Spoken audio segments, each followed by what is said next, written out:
كل شيء كان يمضي بشكل عادي. موسيقى الأورغن في هذه الليلة المميزة من التقويم الكاثوليكي، وبابا الفاتيكان يظهر من بعيد وهو يقود الطابور التقليدي داخل كنيسة القديس بطرس. ثم جلبة غير عادية. الصورة من زاوية كاميرا الفاتيكان، شيء ما غير عادي قد وقع، ومحاولة من المصور للتعتيم على ما حصل.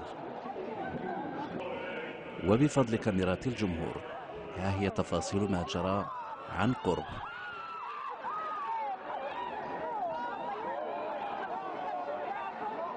ثم حيرة على الوجوه. فما الذي حصل للسيدة المهاجمة؟ لقد حاولوا سحبها لكنها تمكنت من الإمساك بالبابا ثم سقطا كلاهما. بنديكتوس السادس عشر البالغ من العمر 82 عاما لم يتراجع عن إكمال القداس.